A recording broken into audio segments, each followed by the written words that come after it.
DJ PK, it's 97.5 The Zone. We're joined now by Shehan Jeyarajah, CBS Sports national college football writer. Shehan, welcome back to the show. And thanks so much for having me. We have a running debate here about, I think the Big 12 has been labeled the fourth, fairly or unfairly, it's been labeled the fourth best conference. And I think it's reflected in the polls. ASU gets beat, they drop all the way out. Michigan gets beat, they still get the benefit of the doubt. And Michigan's got a better brand name. It's about the individual school. It's not just about the whole league, and I get that. But when you rank the teams, do you see the college football nationally and see where the Big 12 fits the same way the pollsters do? Well, I think that it's a little interesting when you compare the Big 12 to the ACC, because the ACC has a couple of brands that get that credibility, right? Clemson gets that credibility. Obviously, I think Florida State, after beating Bama, gets that. Miami gets that. But that's it. Right, like after those schools, the other ACC schools, frankly, aren't even I think that Big 12 schools get more credibility than the other 14 ACC schools. You know, SMU obviously started, but they were in the playoff last year, but they fell all the way out after losing a really, really tight game in double overtime to Baylor. So I think that it's really just that there are three brands essentially that have sort of this implicit credibility among voters that others do not have. But I mean, the thing is too, right? You do see, Iowa State jump up. You do see Utah jump up.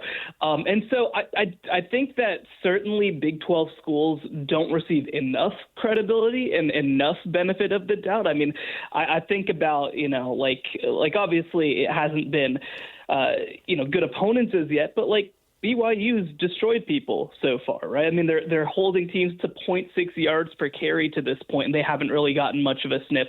I think that TCU should have been in a little bit sooner. Actually, it's funny. We put out our CBS 136 rankings where all of our experts come together and rank the teams. I feel like actually we end up doing a better job because I think that we really do give a lot more credence to some of these teams. But, I think that there is a little bit of I guess lack of benefit of the doubt the Big 12 teams are given, but I do think that at least, unlike maybe some of those bottom 13 ACC teams, they have a bit more ability to climb their way up.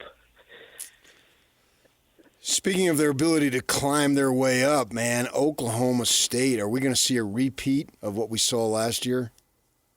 I mean, that was just horrendous what happened against Oregon. That's one of the most dominant losses that I've ever seen. And by the way, their last FBS game last year was a 52-0 loss to Colorado. But I think that this one was even worse for a couple of reasons. I mean, one, it was, obviously national TV, a lot of eyes on it. But, I was looking for one thing to take away from that game because you're heading into a season, right? You've got 10 games left.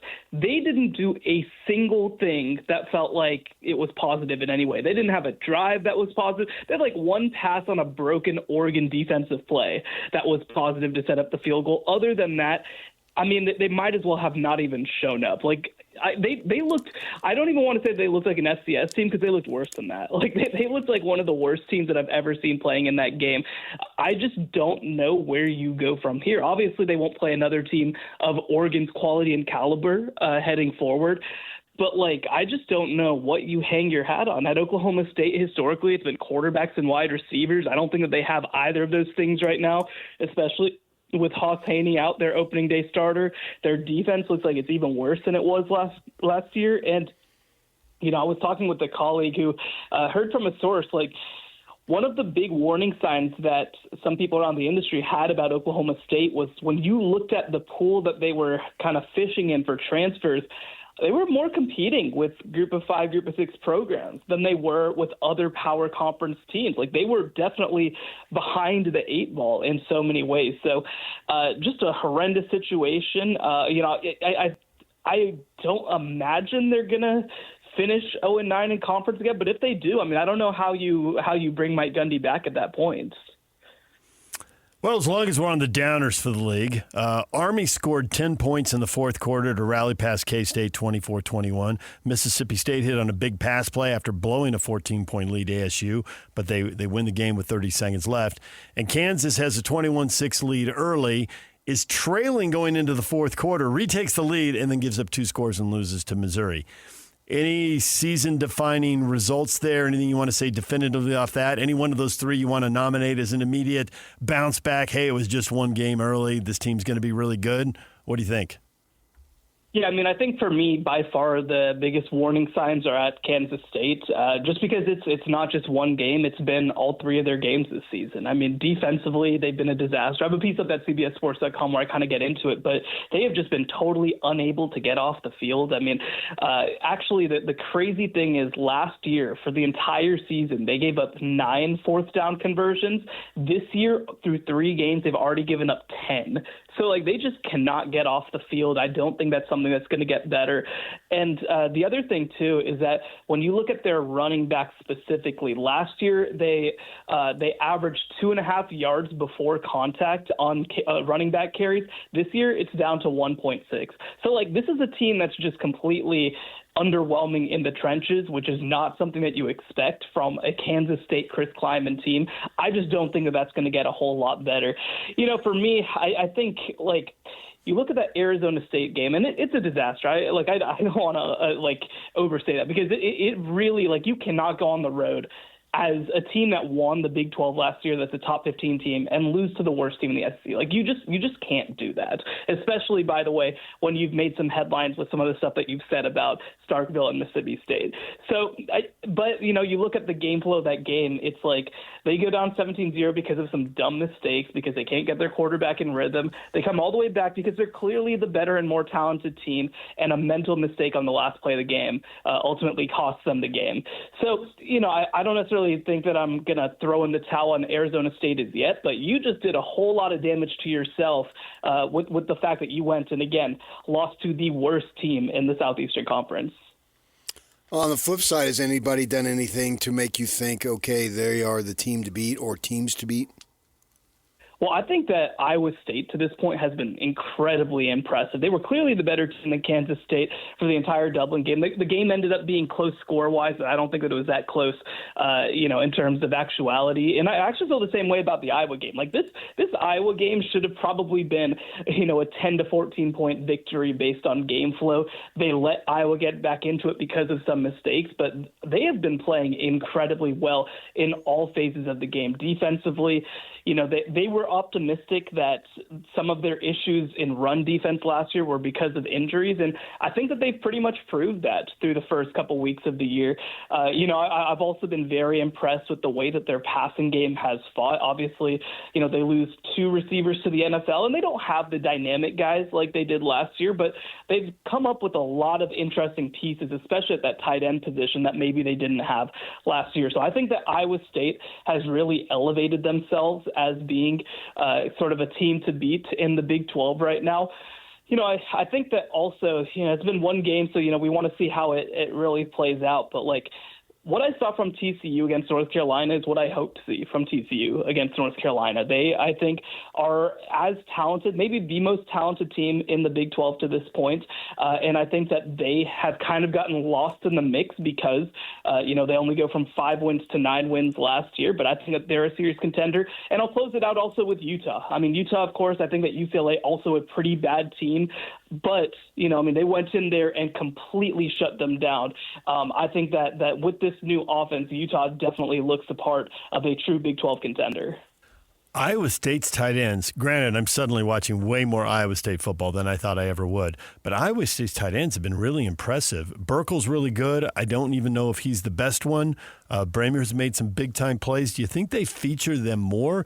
Because they beat K-State, and I know it was raining and it was Ireland, so it's kind of weird, but they didn't throw for 200 yards in that game. And I know Iowa's got a good defense, but didn't throw for 200 yards in that game. And I'm thinking with those 2 tight ends, we've seen teams here at Utah and BYU, when they get 2 tight ends that can get into the passing game, in the case of Utah, they've actually had even more than 2 sometimes, it's devastating. And teams just don't match up. So I'm wondering if they emphasize those guys and get a little better passing game. They got a third-year starting quarterback. So they're winning, so I guess I shouldn't, complain too much. But winning while throwing for less than 200 yards, given who they have at tight end and quarterback, seems surprising. Yeah, I think that we're definitely going to see more out of it, right? I mean, Iowa, like you mentioned, one of the best defenses in the country every single year. And it's just one of those ugly type games every single year between Iowa and Iowa State. And the Kansas State game, I mean, I think that Kansas State's been okay against the pass. It's really been the run where they've struggled. So I think that when they get into Big 12 play, I agree. This is going to be a huge dynamic. And the other thing that I'll mention, too, is that having Brammer and having Burkle as well, like that sets such a floor for your offense. But, they actually do have some receivers who could potentially raise their ceiling. I'm thinking of a guy like Chase Sowell coming over from East Carolina. He's supposed to be a big part of the downfield part of this game. I think that he'll continue to get better across the year. Dominic Overby was a player who only had one catch last year as a true freshman. Now as a redshirt freshman has come in, been a big-time player. Xavier Townsend coming over from UCF. So I think that they've almost not even scratched the surface of what this passing game can be. So I think that by the time we start getting into October and November, this will be a really formidable passing attack. You didn't mention BYU when we're talking about teams. Is it just your doubt on Bachmeier, the freshman? No, not at all. I mean, they've played two of the worst teams in the country to this point, one at the Power Conference level, one at, really, Portland State might be the worst team in all of Division I after what they've done the first couple of weeks. So I'm just a little bit in wait-and-see mode on their offense. I was hoping to see a little bit more, certainly, from Bachmeier in that offense in the game against Stanford. The defense is everything that was promised and expected. That linebacker combo of Jack Kelly and Isaiah Glasker, it is just absolutely unbelievable. But, the offense, I think, especially the passing game, they were very conservative. I don't know if they just didn't want to try to put him in bad spots, but this is also the moments where you kind of hope to see the offense grow just a little bit. So I just didn't see quite enough from there in that first FBS start against Stanford to clearly put them back in the conversation. But they certainly proved that they have at least the defense to very much get back into that conversation if Bear can continue to come along. As much as Stanford is terrible, UCLA now 0-2. Could they actually be working on last place in the Big Ten in a 2-10 season? I've never seen a 2-win team at UCLA in my lifetime, but, man, it's been an awful 2 weeks for these guys. Yeah, it has been really, really bad. Obviously going to have some competition from, Northwestern looks really bad. Purdue, obviously with the first-year coach. But, I think that UCLA has played down to just about all of them. And when you look at some of the talent that they have on both sides, it's really kind of inexplicable. Obviously Nico's going to get a lot of the attention. And I frankly thought that Nico was fine in the UNLV game. But the defense is just horrendous, just absolutely horrible. They haven't run the ball well enough despite bringing in a couple of talented running backs and offensive linemen. This is just a poorly coached, poorly prepared, poorly built team to this point. And, I think that Deshaun Foster was put into a really bad spot. He was hired in February after Chip Kelly left to become offensive coordinator at Ohio State. But, I don't think he's taking advantage of the opportunity either. I think that this is as bad about a start to the Big Ten slate as you could have had for UCLA. And, again, when you look at the number of bad teams in that conference, to be the absolute worst, like you said, it's almost never happened at UCLA. What do you think of Saban kind of whining about the SEC doesn't have the money when they've been paying guys forever and ever, and now with the NIL, the Big Ten has a distinct advantage? Yeah, it's interesting, right? I think historically in the SEC, that proximity obviously has been a huge factor. But with the money being what it is now, getting it, it's one thing to get a couple $1,000s. It's another to be signing essentially pro contracts. You don't see NFL players complaining that they have to move to Green Bay or whatever, because ultimately it's a business. And I think that that's the biggest thing that's changed. And, like you said, SEC teams have been in many ways ahead of the curve. And this was a conversation I was having with colleagues last year. It's well, if the Michigan money cannon opens up, right? How does that change things? If Ohio State is really throwing their money around, if Wisconsin, there are so many Big Ten schools that have multiple billionaires that are in major metros with access to a lot of money. And I don't think enough people realize, Alabama is only has one billionaire in the entire state, and he's an Auburn fan. So, like, this is just like this is, I think, kind of the state of things. And, I think that it's a little rich, like you said, to kind of try to cry poor about it, when really, like, I think that when you look at these Big Ten and Northern schools, and even if you want to include some of the Big 12 schools that are getting into the mix, like Texas Tech and BYU, I mean, ultimately, like, this is creating a little bit more of an even playing surface than there's ever been. And frankly, the SEC isn't used to there being a truly even playing surface, at least in the last 20 years. You mentioned Texas Tech and all that money. 62-14 over Kent State, 67-7 over Arkansas Pine Bluff. Do we know anything for real? I mean, obviously they got the Utes coming up, 10 a.m. game, Big Fox in 2 weeks. But it feels like Oregon State, I mean, this going from the Pac-12 to the Pac-2 and the transfer portal has just crushed the Oregon State program. So I don't know that I'm going to get much of a read on Texas Tech. I don't know how much you feel like you know. I mean, they spent a lot of money and they're winning big, but given the level of competition, I don't know what I know about them. Yeah, we know absolutely nothing about them to this point. Now, I will say, I don't think that we could learn anything positive from games like this. We certainly could learn something negative about them, and we haven't done that because they've 100% jumped on their throats, put teams away, been up 28-0 at the end of first quarters. That's I think, exactly what you hope for them to do. But, like, also demolishing MAC teams, and by the way, like the worst teams in the country, it's just not obviously going to prove that you belong in that discussion. I obviously mentioned my Big 12 contenders right now. I did not include Texas Tech, and that's just because I don't think that they've had an opportunity to prove that they belong there. And like you said, it starts with a road trip to Utah on Big Noon kickoff. That's going to, I think, be a huge game, one of the biggest games in Texas Tech recent program history, I would argue, because Utah has kind of proven themselves right now as the class of the Big 12 so far with the wins that they've had. So I don't think that we know anything as yet. I don't think we're going to learn anything against Oregon State, but they've done everything that they've needed to do to this point to at least keep themselves alive. Ryan Staub wins the job at Colorado as the third-string quarterback. I don't know anything about Ryan Staub other than they gave him 2 series and he cashed in big time. Do you know much about Ryan Staub? Yeah, well, what's interesting is that he actually came to campus as part of Carl Durrell's recruiting class. So, when Deion Sanders comes in and says, I'm bringing my own luggage and it's Gucci or it's Louis, sorry. Like, he was one of those guys in the room who was told, you're not going to get considered that way. But, he really stuck things out. He stayed. He won the backup quarterback job behind Shador the last 2 years. And he's just stuck around and done things right. And, of course, they recruited over him. They brought in a transfer in Caden Salter and a 5-star freshman in Julian Lewis.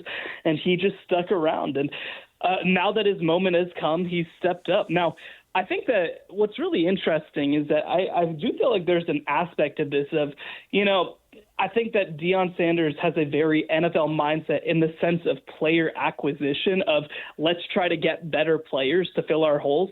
Well, I think Ryan Staub is much more the story of college football, which is, man, you just got to take the kids that you have and make them better. And he's been in this system now for 3 years. He's obviously he was under Pat Shurmur last year, their offensive coordinator, and he's proven himself in a big way. So he comes off the bench in a spot where Colorado, by the way, looks pretty bad against a group of 5 opponent and delivers big performance. So I think it's a huge testament to him that he stuck around and proved himself. And I would not be surprised if this is just their guy moving forward. Shehan, we appreciate it as always. Thanks for joining us. We'll talk to you again next week. Thank you so much for having me. Shehan Jeyarajah, join us here, CBS Sports national college football writer. He proved my point. And that is? Utah gets over-respected. Tech, he's waiting on Tech, but he's not waiting on Utah. Yeah, and they played the worst team in the Big Ten. And they played Cal Raleigh. But yet they have proven it. Right. Utah is the most loved-up team. Get the maximum amount of love possible. Almost in all of college football. I mean, I love Utah. You love Utah. Everybody loves Utah. But they are Barney the dinosaur. I mean, they get so much love. We haven't learned anything about Texas Tech's transfers, but we know that Utah's transfers can do it. Yeah. the parallels are striking. Right. Except his reaction is different. Yeah. It's like he knows he's seen Utah now. He's seen enough, but he hasn't seen enough from Texas Tech.